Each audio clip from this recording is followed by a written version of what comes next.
Lux presents Hollywood. The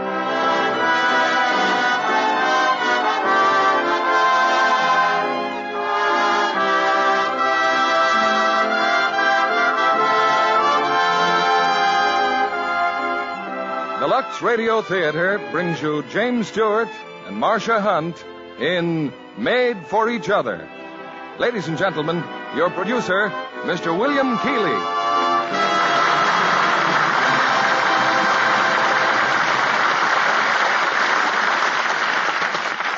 Greetings from Hollywood, ladies and gentlemen.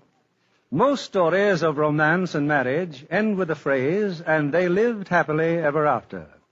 Just how it's accomplished is left to one's imagination. But our drama tonight, from the screen hit Made for Each Other, starts where others leave off and tells the best part of the story. What happens in the marriage of two lovable and average Americans? For those lovable Americans, we have two amiable and more than average stars, Jimmy Stewart and Marsha Hunt, a promising combination to usher in the holiday season. Apart from romance, the title Made for Each Other suggests many things, from apple pie and cheese to California and sunshine, or should I say Florida and sunshine. And to thousands of women, I'm sure that it suggests fine fabrics and Lux flakes. A letter from one of our listeners reminds me of a previous Monday night when I referred to Lux Flakes overseas as literally worth its weight in gold. She politely reminds me that when it comes to laundering precious fabrics, Lux is worth its weight in gold at home, too. And figuratively, at least, I'm sure she's right. Fine fabrics and Lux Flakes are most assuredly made for each other. Here's the first act of our play, starring Jimmy Stewart and Marsha Hunt as Johnny and Jane Mason.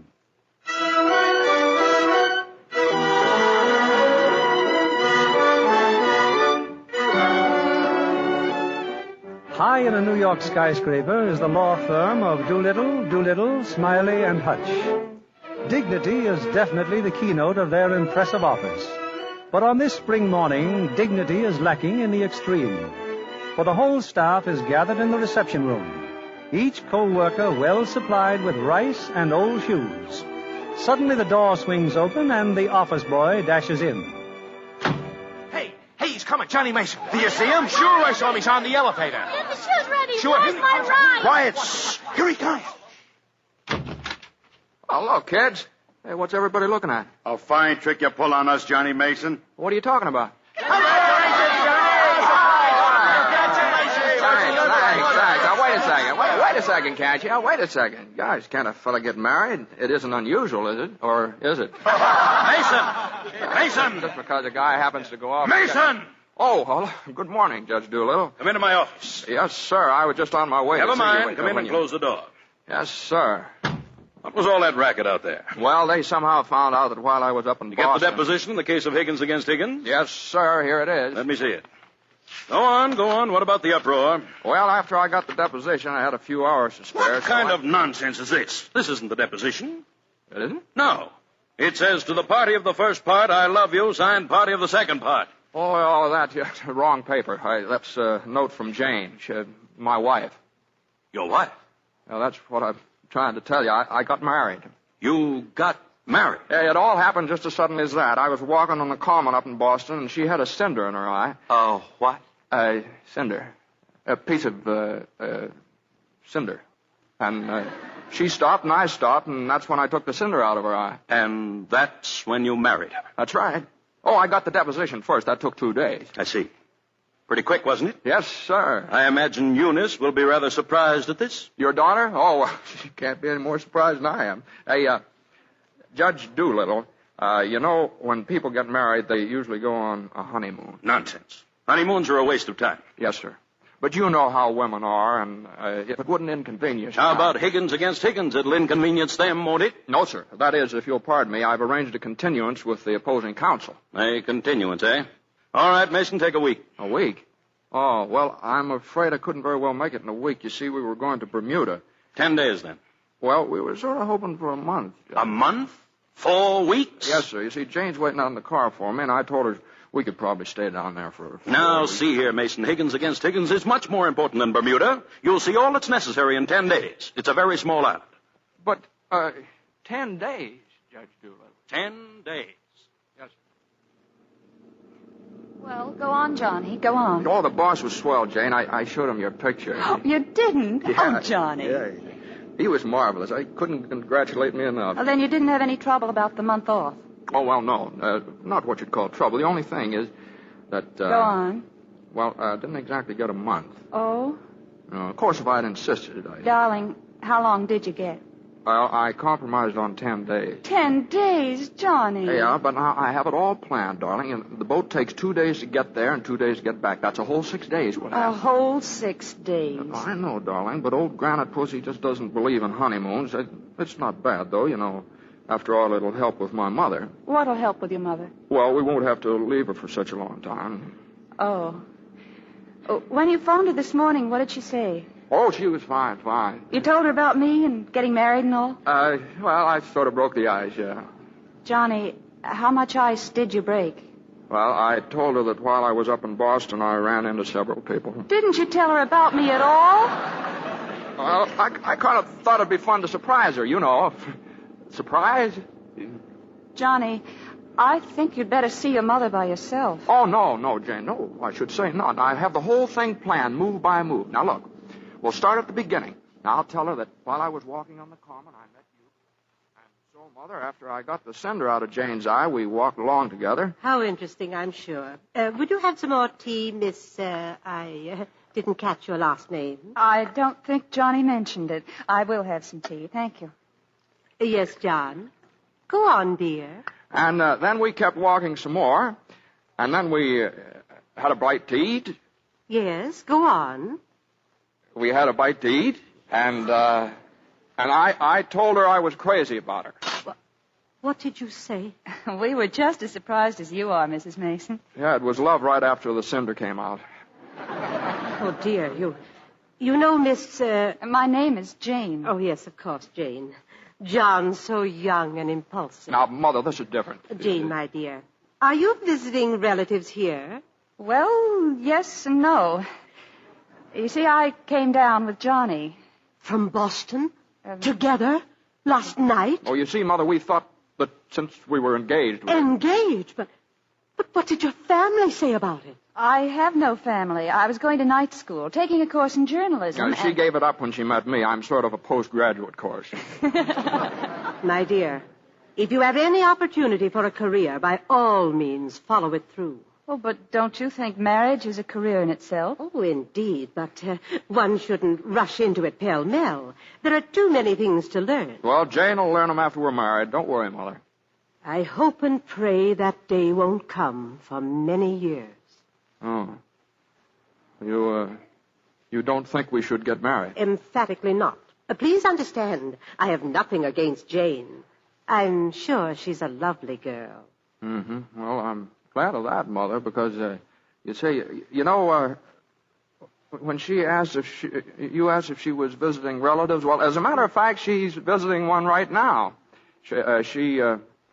Mother, We're married, Mrs. Mason. Oh, Mother, now, people get married sooner or later and go on honeymoons, and when we come back, we'll find a new apartment, and you can stay with us. Jane insists on it. And then we'll have a little family. A family? Oh! Johnny, she's fainted.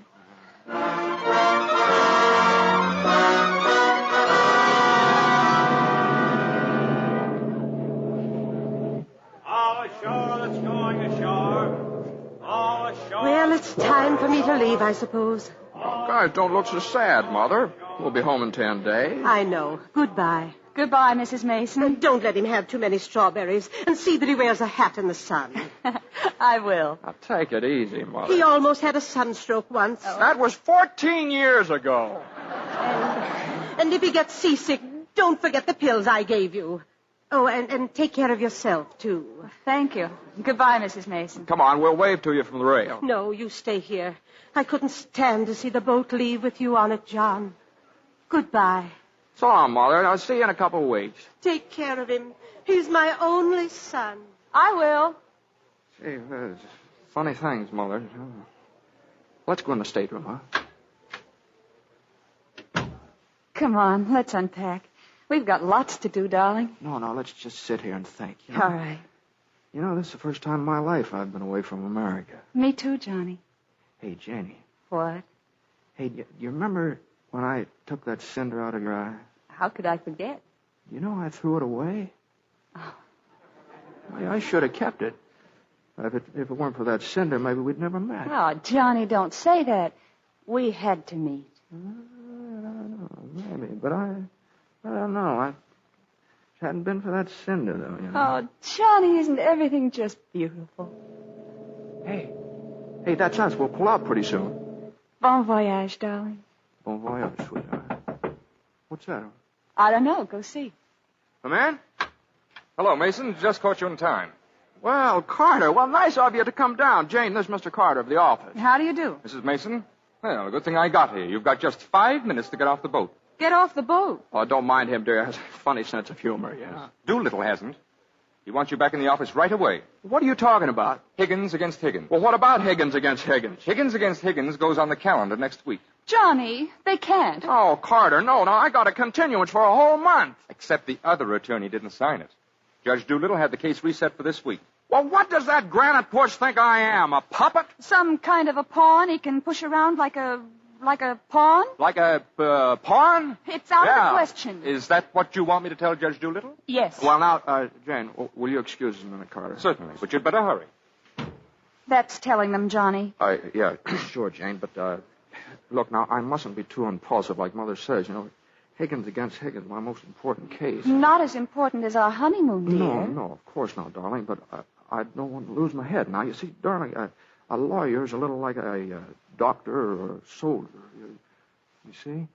You're not giving in to them. Well, no, not exactly. But maybe we could go on the honeymoon after the case is settled. I could turn the tickets in now. Oh, no, Johnny. But Judge Doolittle said that... I hate Judge Doolittle. Darling, and I hate Higgins against Higgins. But I can't... And that nasty little man out there, Carter, I hate him. I know, you probably hate me, too. Oh, Johnny. And it would have been so beautiful.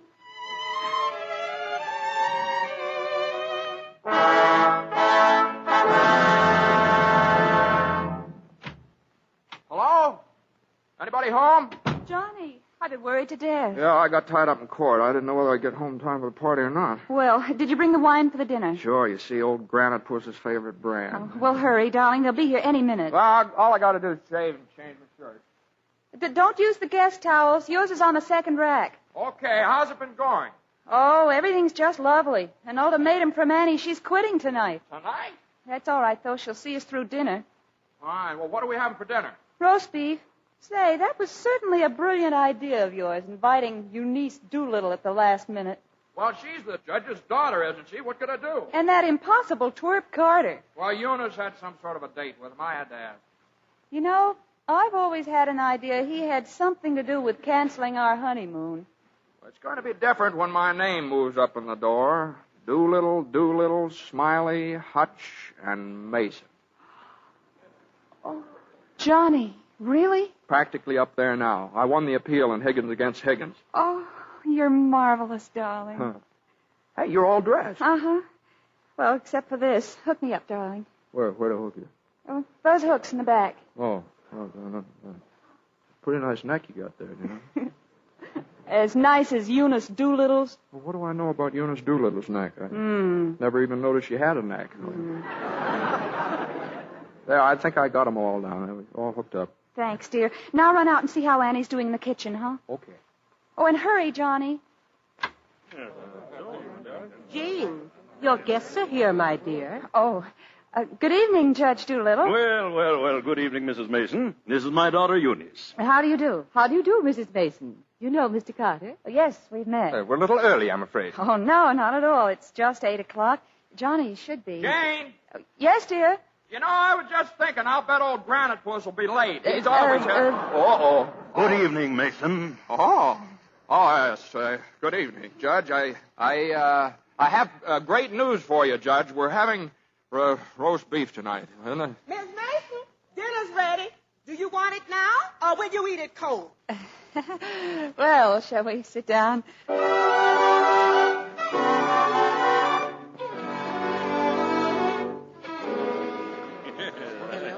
Annie, you may serve the dessert, please. That's what I'm doing, ain't I? But, Annie, this isn't the ice cream. Maybe it don't look like it, but that's what it is. But what happened to it? Somebody defrosted the icebox. No, it's a little accident, folks. It looks just delicious, Mrs. Mason. Annie, the wafers. What's wafers? Crackers. Oh, crackers. Couldn't figure that one out. Judge Doolittle, Johnny tells me you've won the appeal in the Higgins against Higgins case. Yes, at last. Is it true, Judge Doolittle, that something's going to happen in the firm next week? Oh, yes, we're appointing a junior partner. And Daddy's consulted with me. Quite a job to pick the right man. I shouldn't think so. Surely if it's a question of merit, John... As a rule, I always trust my own judgment, but there's nothing like a woman's intuition. That's why Daddy consulted me. And the new partner will be... Beginning next Monday, the new name of the firm will be Doolittle. I, of course, will head it as I have for the past 25 years. And very capably. Smiley. Oh, naturally. Doolittle, my brother. Oh, do hurry, Daddy. Hutch. And Carter. Oh, Congratulations, my Carter. son. Thank you, Judge well, Doolittle. Thank you. That's nice. Well, Carter, congratulations. Look, I'd like to propose a toast. A toast to the new partner. Well, I'm sorry. We seem to have run out of wine. I'm sorry.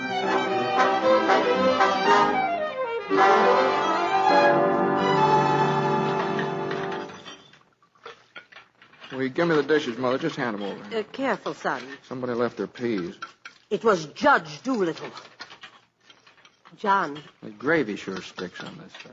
I didn't want to say anything, but you must admit now that if you hadn't rushed into this marriage, there'd have been no question about the partnership. Well, what do you mean, Mother?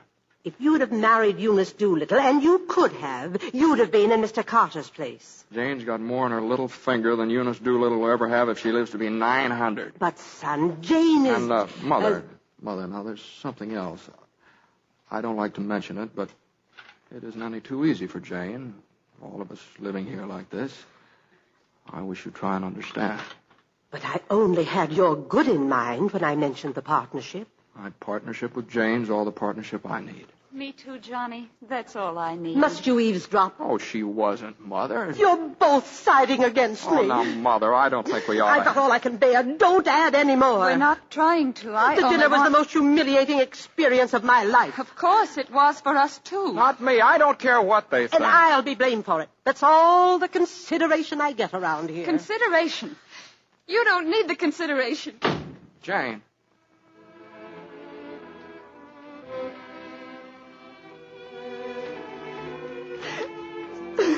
Janie, darling. Oh, I'm terribly sorry, Johnny. I didn't want to do that, but it's just me, I guess. Don't worry, Janie. Someday I'll have a partnership of my own. And my own office and my own practice and my own firm. Oh, sure, that's right. And I know a swell name for it. Mason and Mason. Yeah, Mason and huh? You mean father and son? Doctors can be wrong, you know, but our doctor thinks there'll be another lawyer in the family pretty soon. Oh, you mean then you and me are, you're a baby lawyer? And I want him just like you. Well, Jane, congratulations.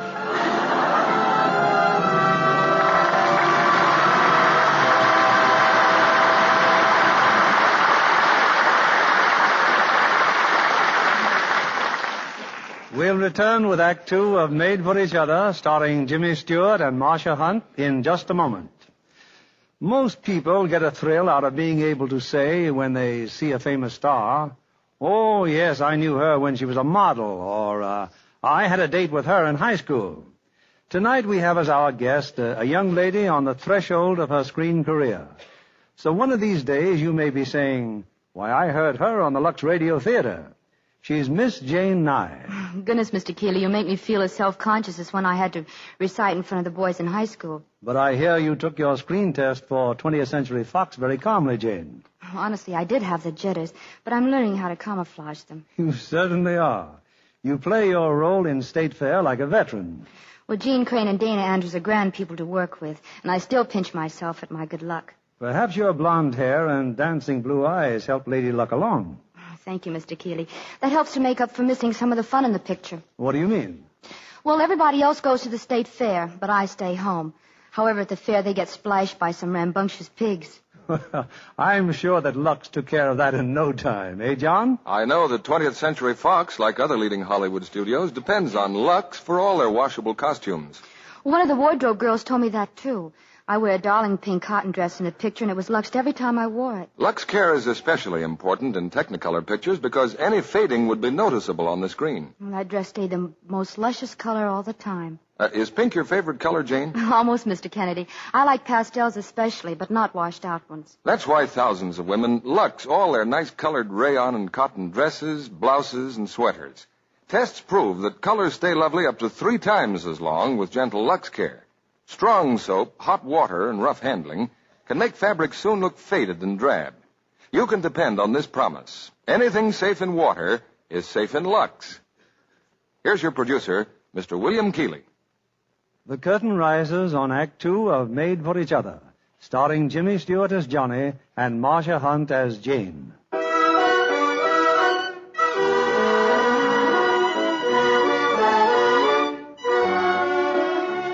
The standard witticism of maternity nurses is the doubtfully humorous remark, "We've never lost a father yet."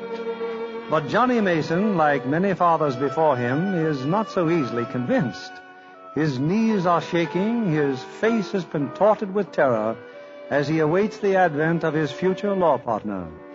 Nobody looks at him, nobody speaks to him. Johnny Mason is a lone and lonely man in a woman's world. Hey, nurse. Hey, speak to me, nurse. Nurse, speak to me, will you, please? Yes? Look, tell me, how about it now? How about what? About my baby. Oh, you want to know if he's arrived yet? That's sort of the general idea, yeah, if you don't mind. Well, it won't be long. And remember, we've never lost a father yet. Hey, nurse, is that him? Is that my baby? No, and don't you come another step closer. Well, if he's my baby, Please, this is not your baby. Well, when's my baby coming? Now, don't worry. We've never lost a father yet. I know. But you better be careful this time, that's all. You'll just have to be patient. Right. Be patient. Have you ever been a father? Gosh, I'll die on my feet if I don't. Hey, doctor, how about my baby? Young man, I am not your doctor. You aren't, huh? Well, do I have a doctor? Why doesn't somebody speak to me around here? Why doesn't somebody tell me something? Gosh, I stand and they won't even look at me. It's a fine thing. Please, are you Mr. Mason? What? Who, me? Yeah. I've been standing around here. What's that? This is your baby, Mr. Mason.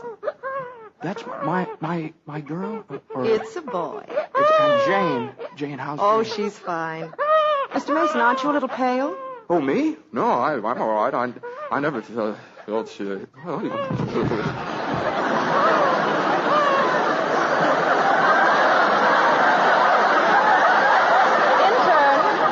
a stretcher, please. Father trouble again.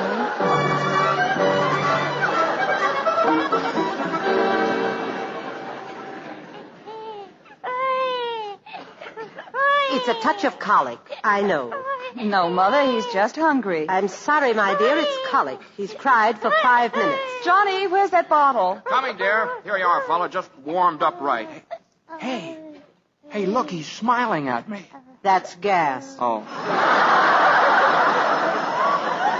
Give me that bottle, Johnny. You answer the door. Well, whoever it is, I'll tell him we're not here. Well, at least he stopped crying. You see, he was hungry. If he was fed on time, he wouldn't cry. I know, Mother, but the bottle wasn't warm enough. Why wasn't it? I won't say anything. What's that, dear? Nothing, Mother. Who was it, Johnny? Oh, it's the mailman. A present for the baby from old Granite Puss. Well, how thoughtful. I'll bet it's a summons. Hey, look, it's a bank book. Well, the old darling. How much? Oh, $10. $10. I hope it doesn't plunge Doolittle into bankruptcy. I think it's very considerate of Judge Doolittle to think of the baby's future. Well, it isn't much, but gosh, it's a start, isn't it? Why, of course. That's the proper spirit, John. Oh, it isn't that. Johnny, come in here, please, in the bedroom. Will you watch the baby, Mother? That's what I'm doing. He'd choke if it wasn't for me. Hey, what's the matter? What's the idea? Johnny, how long are you going to stand for it? Stand for what? Judge Doolittle's contempt for you, his intense unappreciation of your work. Well, what's that got to do with the $10? It isn't the $10. It's what it means. He holds you at just that much. No, I suppose so. The $10 from anyone else would be swell, but not from Doolittle. You do all the work in that office, and Doolittle knows it. Yeah, I know. The bills are piling up, and Christmas is coming, and, well, the income just doesn't match the outgoing. And still you let Doolittle take advantage of you. You deserve a raise. Why don't you tell him that? I'd lose my job. You won't lose your job. You're too valuable. If you left, Doolittle would come crawling, begging you to come back. Crawling, huh? No, you don't know old Granite Push. All you've got to do is speak up. Don't ask for your rights, demand them. What are you, a man or a mouse? I'm a mouse. You're not either. You're too modest. You don't appreciate yourself, honey. You're not having the things you should have. Well, neither are you. You remember when I got you that wedding ring? Later I was going to get you a big one with the diamonds and a mink coat over. I want them, Johnny. And I want a honeymoon in Bermuda. And an apartment large enough so the baby doesn't have to sleep in the dining room. You can get them for me if you get what's coming to you. Well, if I only knew how to go about it. I'll tell you how.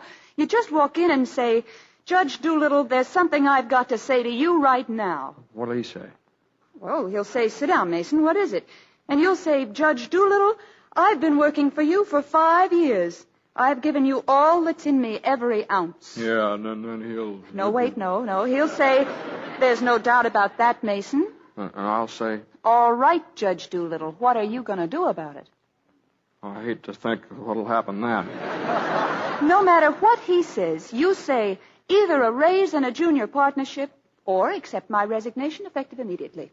Effective immediately? Mm-hmm. Effective immediately. I'm going to do it. I'm going to do it some of these days. Johnny, some of these days is tomorrow. Well, yeah, but how can I can't do it. You walk into his office. You say, Judge Doolittle, I've got something to say to you right now. Say it. Oh, Judge Doolittle, I've got something to say to you right now. Either I get a raise and a junior partnership, or else... Judge Doolittle, I've got something to say to you right now.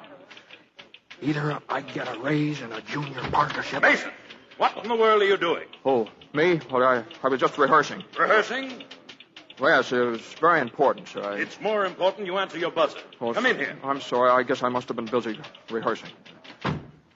Sit down. Yes, sir. Mason, you've been doing mighty good work lately. Well, thank you, Judge. You've been capable, loyal, right from the start. Well, that's mighty nice of you, But Judge. these are extraordinary times for all of us. Oh, they are. Yes, sir. Some of our biggest clients are affected. Oh, yeah? Most of them claim it's all they can do to stay in business. They do, huh? So they're cutting expenses right and left. And we're the first to feel it. Naturally, we have to do something about it. Judge Doolittle, there's something I have to say to you right... Tighten our belts. I'm asking everyone to take a 25% cut in salary. Oh, but Judge Doolittle... No, I'm glad you understand, Mason. It warms my heart to see such a splendid spirit of cooperation in one of my men. Thank you, sir. Yes. By the way, Mason, please answer the buzzer next time. Yes, sir. Yes, sir. Johnny Mason, your wife's on the phone. My wife? Well, tell her I won't be home. I mean, tell her I won't be home till late.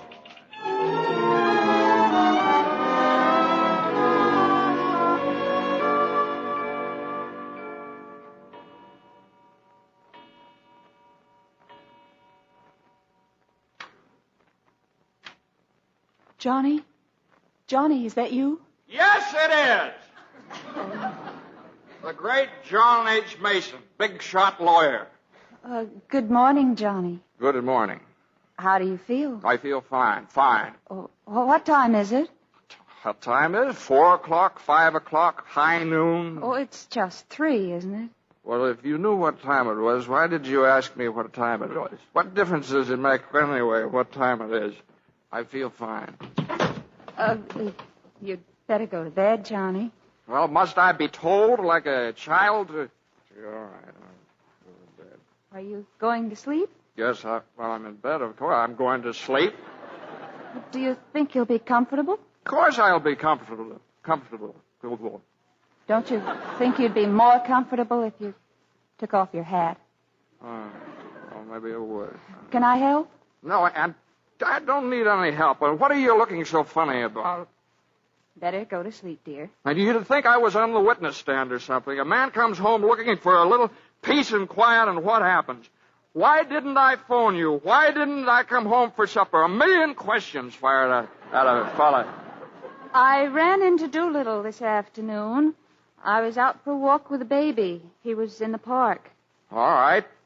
Let me have it. Tell me what you really think of me. Tell me I'm a failure, a weakling. Tell me I'm... Oh, Jane, Oh, Johnny, you fool. What does it matter if you get a raise or a partnership or anything? I'll let you down, Janie. I'll always let you down. Johnny, don't say that. I'm no good. It was my fault for interfering. I'll never do it again, never. We've got each other. You're all I have and all I want.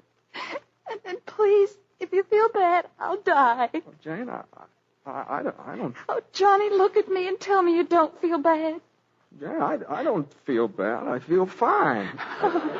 Honest, I do. Oh, Johnny. The next time you go out and get plastered, you better take me along with you, or I'll get a divorce. If you do, you better get a good lawyer. I've got a good lawyer.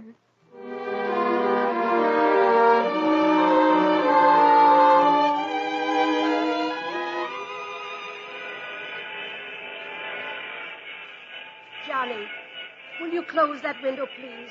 You know I have a cold. Oh, I'm sorry, Mother. I just wanted to hear the crowd. Looks like a big New Year's. Yes, for some folks. How's the baby, Jane? I just looked at him. He has the sniffles. All babies have sniffles this time of the year. He caught it from you, Mother. Me? That's simply ridiculous. He's had sniffles all day. When I took his temperature... That's when he caught your cold. He certainly didn't. He had no temperature. It's all right, Johnny. It's just the sniffles.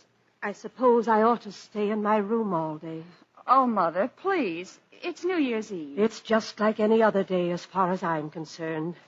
You're both perfectly willing to leave me all alone to wait for the New Year, when it's probably the last New Year I'll ever see. Not that it matters, I suppose. Oh, gee whiz, Mother. Now, why do you keep saying things like that? Look, Johnny and I aren't going anywhere. We'll celebrate right here at home. How's that? That's fine. There's nothing in the house to eat. Well, I'll run over to the delicatessen and get some bologna and stuff like that. Mustard, Johnny, and pickles. You know I can't eat those things before going to bed. I never did approve of Annie, but I certainly miss her cooking. That doesn't say very much for mine, Mother. Oh, you'll learn, my dear. I won't say anything. I won't say anything. When I was married, all well-brought-up girls knew about cooking. Oh, Mother, please. Why, Jane, what is it? I can't cook. I can't keep house. I don't know how to bring up a baby. Oh, Jane, I don't know what you're talking about. Oh, yes, you do. You resented me from the very first moment you saw me. You resented me because you wanted Johnny to marry Eunice Doolittle. I've done nothing of the sort. But they were engaged. I was never engaged to Eunice Doolittle. Not what you'd call engaged, perhaps. Well, and even if I were, you shouldn't keep mentioning to Jane. I don't understand why she's so touchy about it. Touchy? That's why you hate me. Jane, stop it. No, let her go on. I know my place here. I'm only a guest, an unwelcome guest. Oh, now, please. Now, what's the matter with you two? Nothing's the matter with me. I never interfere. Please, it's her Mother. house. Mother. It's not my house. Oh, I'm Jane. the stranger around here. Jane, please. Everything I say is wrong. Everything I do is wrong. Just because I happen to mention Eunice Doolittle... Now, stop it, both of you. Very well. I won't say another word.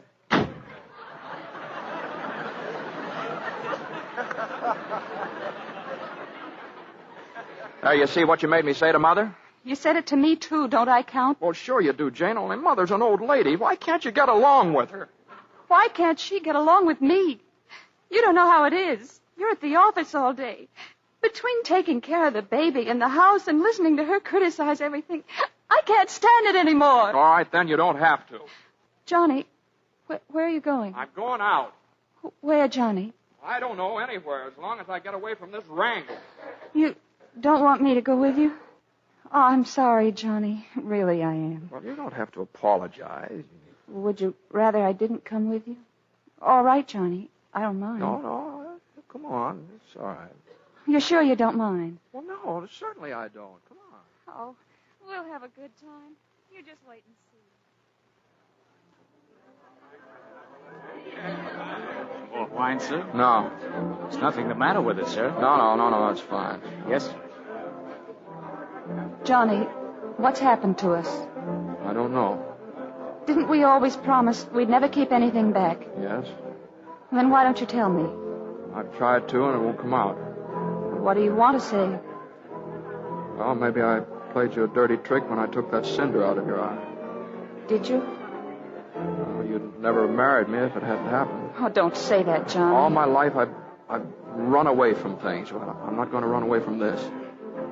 I want to face it. And what have I done up to now? I've been a failure. Oh, Johnny, no, you... No, yes, Jane, I have.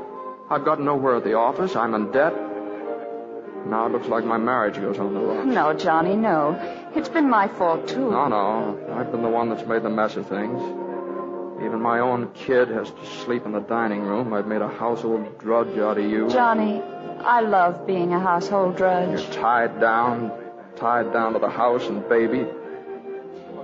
Maybe we shouldn't have had him.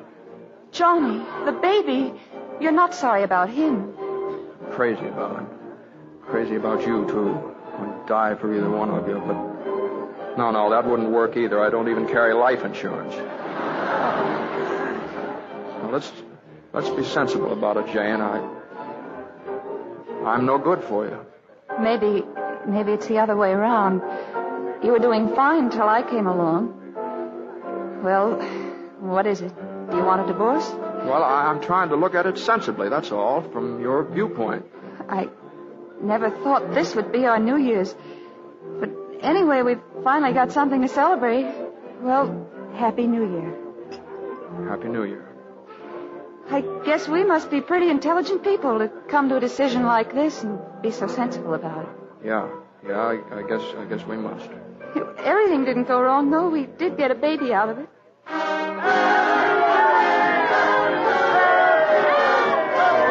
New Year's here. I think I'll go call up the house and see how the baby is. There's a phone in the lobby. I'll go with you. No, I'll be right back.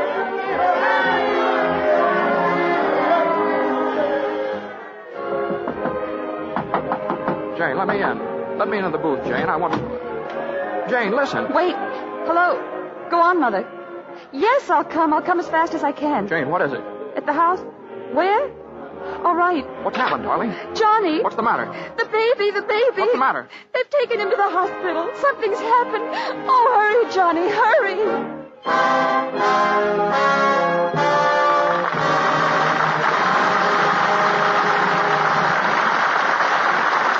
We pause now for station identification.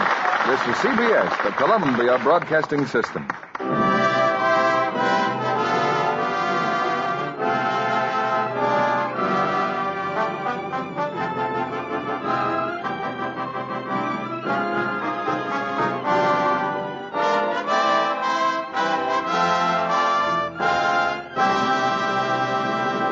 Act 3 of Made for Each Other, starring James Stewart and Marsha Hunt, will continue in a moment. What are those letters, Libby? Letters from our listeners, Mr. Kennedy. You know, week after week, we tell our millions of friends how wonderful Lux is for stockings. But this week, well, I thought I'd let our friends tell us. Good idea. What do they say? Well, here's a letter from Mrs. Josephine Arthur of Lincoln, Nebraska. She says, I have a pair of rayon hose which I got about 6 months ago. I've worn them regularly, washing them in Lux Flakes every night, and they haven't a single run. I think Lux Flakes deserves the credit for this long wear. I wouldn't use any other soap for washing my hose. That's very wise of Mrs. Arthur, because strain tests have proved that rubbing with cake soap or using a strong soap makes runs come quickly. Lux cuts down runs over 50%. And listen to this one.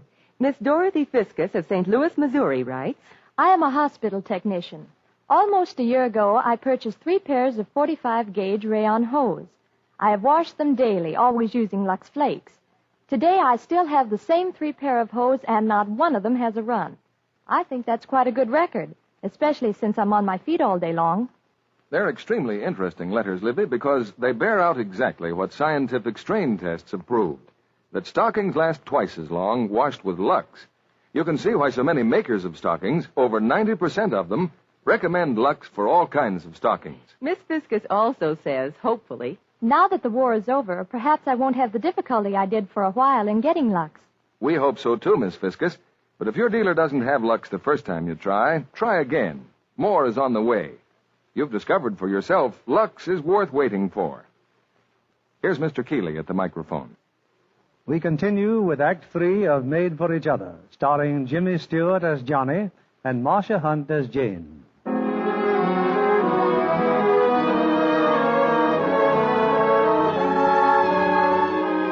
Only a few hours have passed, but to Johnny and Jane they've been eternity. In the waiting room of the hospital, they sit close together, hardly trusting themselves to speak, while just down the hall their baby fights for life with every breath. At last the door opens. Dr. Healy? How is he, Doctor? Well, Oh, tell us, please. your baby has pneumonia, type 14. I'm afraid I can't give you much hope. It's that bad? Yes. There's a new serum which has worked in cases of this sort, however. The hospital's trying to get it now. Trying to get it? There's none in New York. We've called the laboratories in Salt Lake City for a supply to be sent by air as soon as possible. How soon will it be here? I wish I could say. We've just been advised that a storm's raging out there. No pilot will make the trip tonight. Then we can't get the serum. I'm afraid not in time. However, I'm hoping that... Hoping? Well, that isn't enough. I'll find a pilot. Johnny, we've got to. We've got to. Hello? Hello? Is this the Salt Lake Airport? Well, my name's Mason. I'm in New York City, and my baby has... Oh, you know about it, huh? Well, is the serum at the airport? Well, when can you leave? Tomorrow? No, you gotta leave tonight. The baby needs it now. All right. Johnny? Well, he's talking to somebody else. Hello? Yeah, what? $5,000? Sure, I'll get it. It'll be at Newark Airport waiting for you. Will you start right away? Will you try, will you? Will you try? Okay. Johnny, $5,000. I know, but I'll get it. You stay here, Jane. If I've got to rob a bank, I'll get it. I'm coming through this time.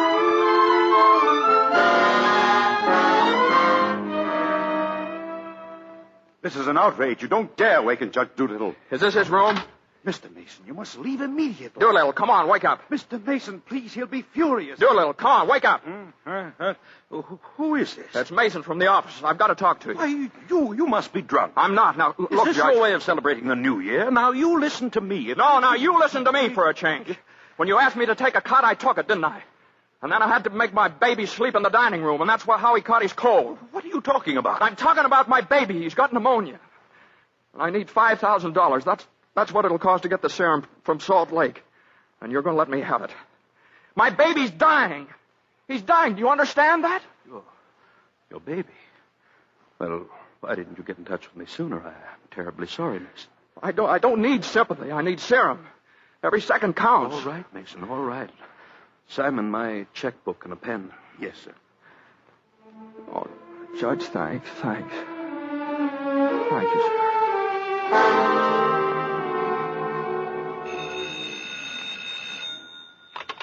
Hello?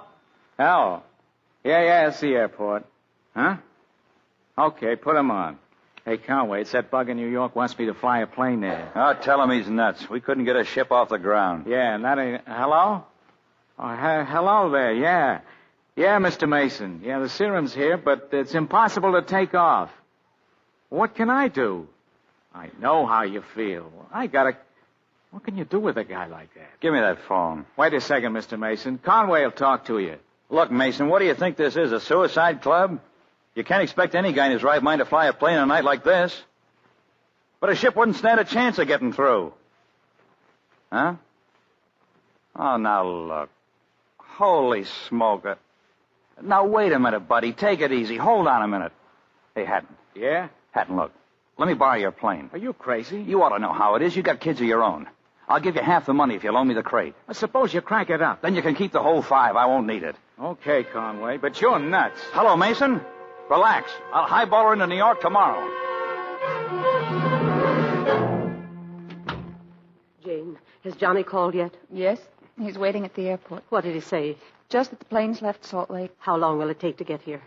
14, 15 hours, I don't know. It'll be too late. Shall I get you a coat, dear? The doctor says he's going fast. Here, dear. Put my coat around your shoulders. If my baby dies, I want to die too. Jane, dear, you mustn't feel that way. I can't help it. You mustn't let John know you feel that way. He loves the baby, too.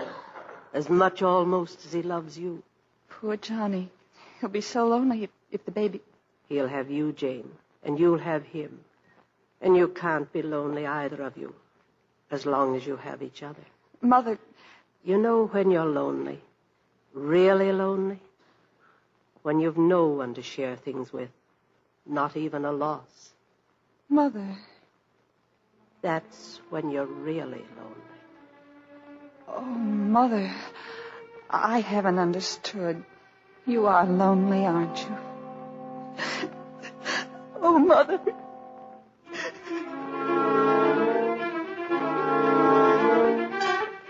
Rock Springs, Wyoming.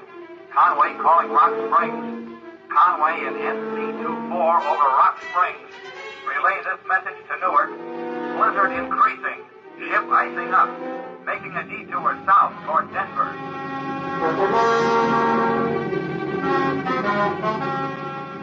Conway calling Denver. Emergency. Losing altitude. I'm on instrument. Can't even see my wingtip. Relay Newark. Conway calling Denver. Tell Newark I'll find. Denver calling. Come in, Conway. Denver calling Conway. Denver, Colorado calling all stations to Newark. Stand by to try contact NC24. Emergency. Lost contact with Conway in middle of message. Try contacting him and relay all messages to Newark. Denver.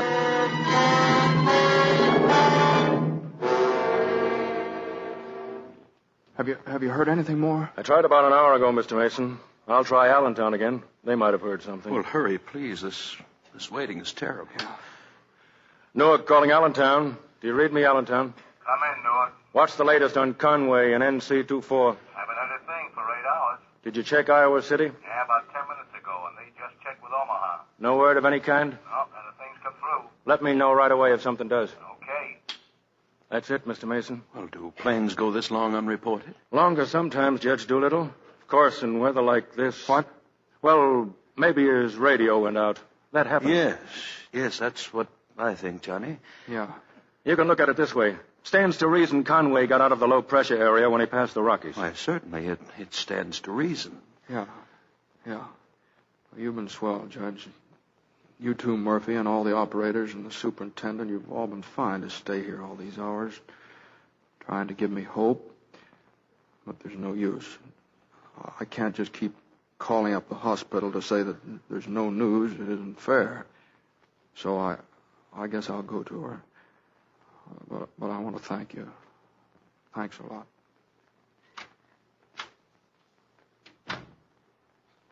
Murphy. Yeah? Murphy, there isn't a chance, is there? Judge, if Conway is still up in that crate, it's a miracle.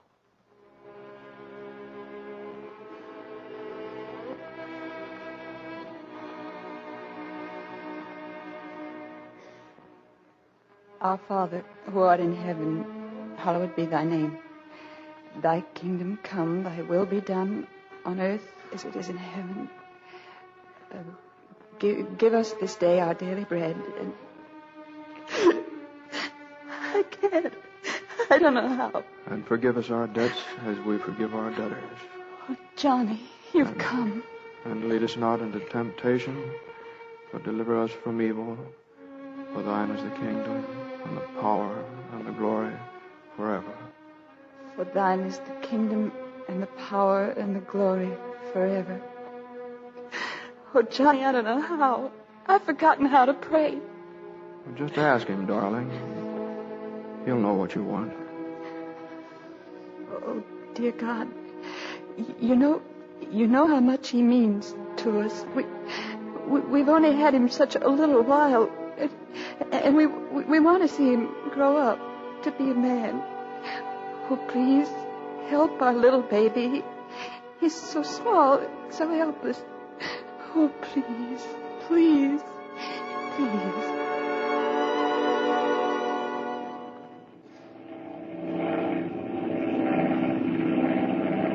Hello, Newark. Hello, Newark. Hello, Newark. This is Newark. Who are you? Who is it? Hello, Newark. This is Conway from Salt Lake. I'm coming in, Newark. I'm coming in.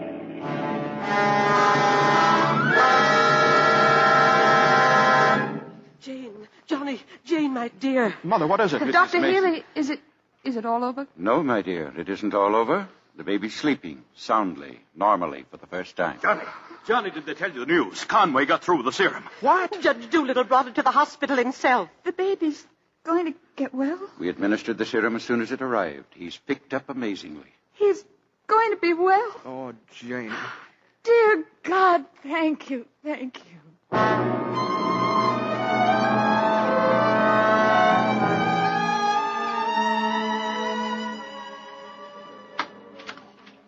Mason, come in. Sit down. Yes, sir. Mason, I want to congratulate you on the handling of the Higgins against Higgins case. Yes, sir. But you see, our boat leaves in an hour. Higgins and Higgins are so pleased they've decided on us to settle the second case. A second case? And I'd like to have you try it, my boy. Oh, but Judge Doolittle, I've got reservations. We're sailing this afternoon. Jane and I are going on our honeymoon. Come outside a minute, Mason. But, Judge, Jane and I are due at the... Jane, what are you doing here? Look, Johnny, I brought the baby down to show you. Follow me, both of you, all three of you. But, darling, why did you bring Johnny? We've got to be at the dock. Will you stop for a minute? I've got something to tell you about the baby. Here we are. Come over here, Mason. Look. At what? At the door. Look. Read it. On the door, my boy. Well, you just say law officers of Doolittle, Smiley, Hutch, and Carter and Mason. I've given you a partnership, my boy. The partnership, Johnny. And incidentally, you'd better get down to the boat. There's some extra reservations waiting there for you. The bridal suite.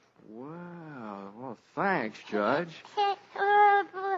Oh, the baby. I forgot. Johnny, we rushed down the minute it happened. What happened? Is he all right? Johnny, the baby can talk. Oh, go on. Baby, they don't believe us. Come on, darling. We'll prove it. But he can't talk, Jane. He's too young. Show them, darling. Come on, dear. Don't be afraid. Now, speak up. Come on. Now, say Daddy. Say Daddy. Daddy. Come on, now, please, darling. Say Daddy. Well... what do you know? I thought you were kidding.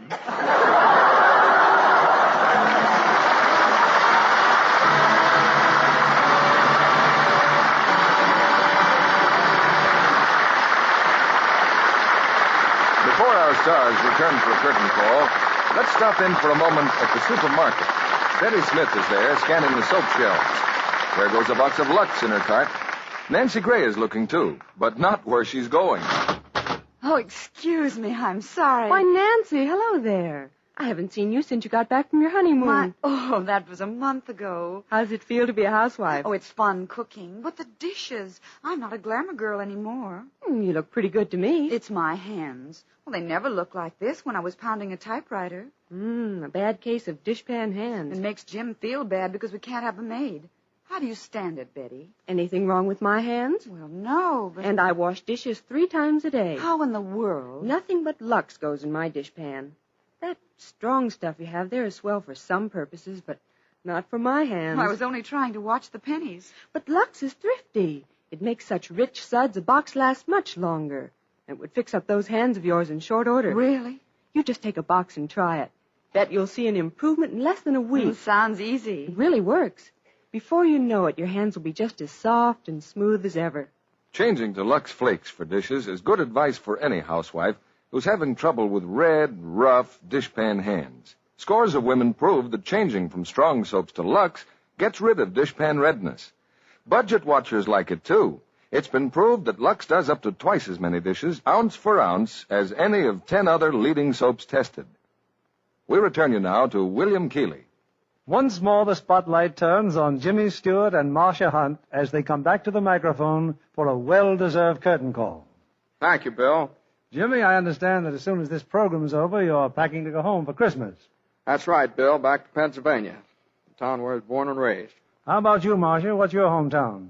Well, I was born in Chicago and raised in New York. I guess I'm strictly a city girl. Well, I back you both up. I come from Pennsylvania and from a city, Philadelphia. Did you get your start in acting there, Mr. Keeley? Yes, our football team needed uniforms, so we put on a play. I was 16 and played an old man who's 60. I must have been pretty awful. You started your acting career in high school, didn't you, Jim? That's right, Bill. The senior class presented what they call a comedy each year. Was that pretty high-class humor, Jim? Oh, yeah. Well, as I remember, one line in which an old henpecked character says to his wife, he says, "Oh, how I miss the old spittoon now that it's gone." And she says, She says, "You've always missed it. That's why it's gone."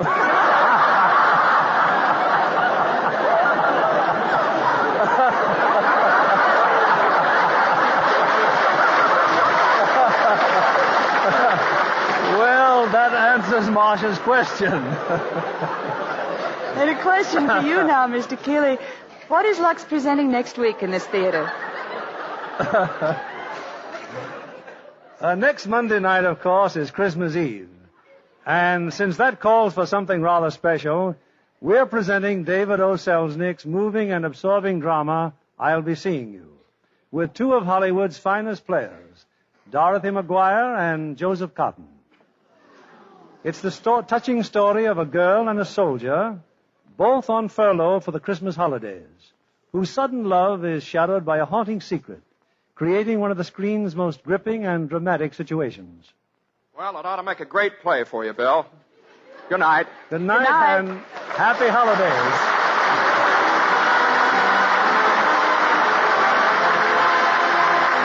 Our sponsors, the makers of Lux Flakes, join me in inviting you to be with us again next Monday evening when the Lux Radio Theatre presents Joseph Cotton and Dorothy McGuire in I'll Be Seeing You. This is William Keeley saying good night to you from Hollywood.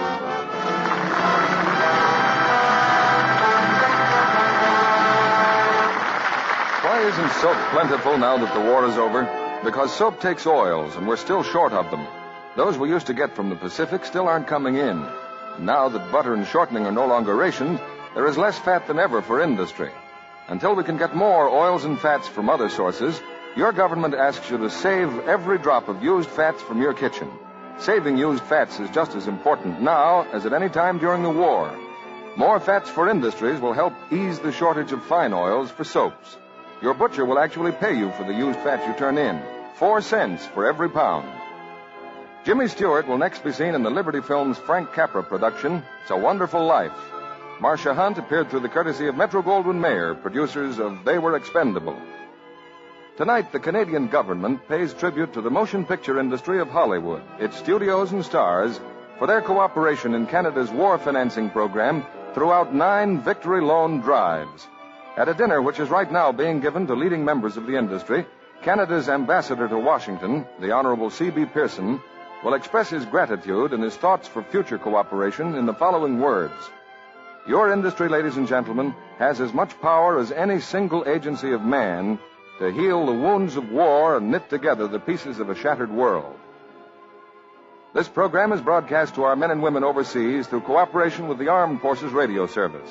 Our music was directed by Louis Silvers, and this is your announcer, John Milton Kennedy, reminding you to tune in again next Monday night to hear I'll Be Seeing You with Joseph Cotton and Dorothy McGuire.